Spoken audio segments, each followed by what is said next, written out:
تو وہ بعض اوقات لوگ پھر مثال دیتے ہیں جی آپ اقبال ڈے بناتے ہیں، قائد اعظم ڈے بناتے ہیں، اپنے بچوں کے برتھ ڈے مناتے ہیں، تو نبی کا برتھ ڈے مناتے ہوئے آپ کو تکلیف ہوتی ہے؟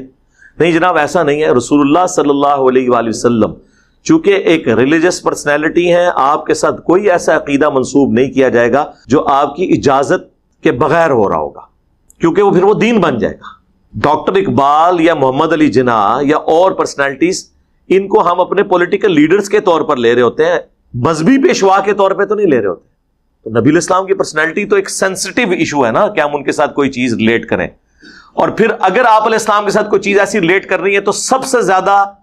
سمجھدار اور عاشقان رسول کون ہے؟ صحابہ اور اہل بیت، اور ان میں بھی سب سے بڑھ کر خلفائے راشدین، جن کے بارے میں جامعہ ترمذی میں، سنن ابی داؤد میں حدیث موجود ہے، میرے بعد تم دین میں نئی نئی بدعتیں دیکھو گے، ان سے بچنا۔ علیکم بسنتی و سنت الخلفاء الراشدین المہدیین، تم پر میری سنت اور میرے خلفائے راشدین ہدایت یافتہ کی سنت لازم ہے۔ تو ہم معصومانہ سوال جب ان سے کرتے ہیں کہ بتائیں کہ جب مولا علی کوفہ شفٹ ہو گئے، دارالخلافہ انہوں نے کوفہ شفٹ کر دیا، اور مولا علی وہ ہیں کہ جو 3 خلفاء کے ساتھ نائب کی حیثیت سے رہے اور چوتھے نمبر پہ خود خلیفہ بنے، کوئی حدیث کوئی چھپی رہ گئی تھی تو ان تک تو پہنچ گئی، تو جو 5 سال کوفے میں مولا علی رہے، تو وہ جو 5 سال 12 ربیع الاول کا دن آتا تھا، اس میں جو مولا علی جلسہ کرواتے تھے کوفے کی بڑی جامع مسجد کے اندر، اس میں مہمان خصوصی کون ہوتا تھا؟ یہ آگے سے کہیں گے ہیں یہ کرتا ہے سوال جی، اس نہیں ہوئے گا جو تسی اے کر کے ساڈے عشق نو چیلنج کرو گے، پھر اسی تے انج پوچھاں گے کہ مولا علی جو ہے وہ نعت کس سے پڑھواتے تھے کوفے کی جامع مسجد میں، تو آپ کو چہرہ لٹکا کے کہ جی اس زمانے سے کچھ نہیں سی ہوتا۔ تو جو کام اس زمانے میں نہیں ہوتا تھا وہ آپ شروع کر کے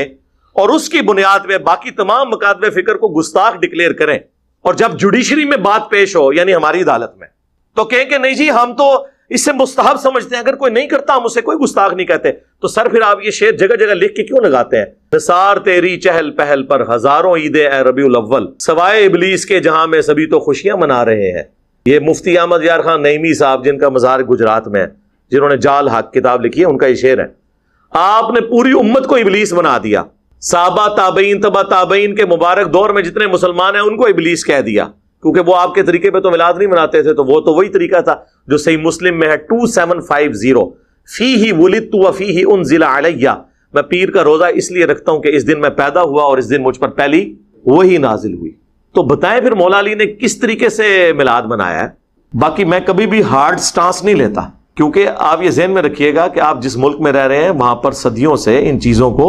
نبی علیہ السلام کے ساتھ عقیدت کے ساتھ لوگوں نے جوڑا ہوا ہے، لہٰذا کوئی یہ حرکت نہ کرے کہ کوئی میلاد کا جھنڈا پھاڑ دے، کوئی ضرورت نہیں ہے۔ کہیں پہ لائٹنگ ہوئی ہے اس کو خراب کر دیں،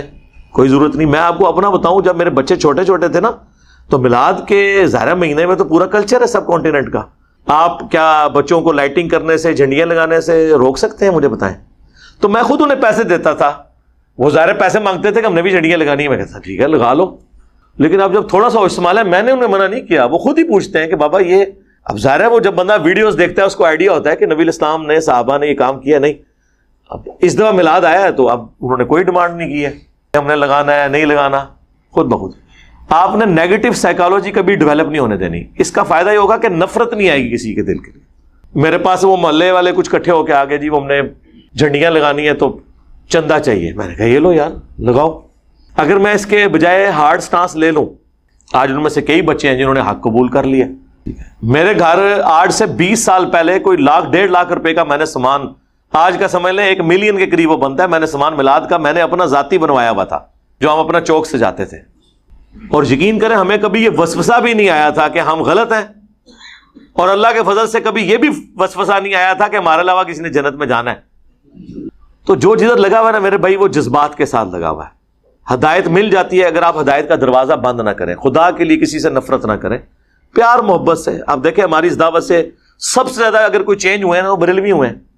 شیعہ ہوئے ہیں، دیوبندی ہوئے ہیں، اہل حدیث ہوئے ہیں، بلکہ 2 فرقے تو مک ہی گئے ہیں، اہل حدیث اور شیعہ،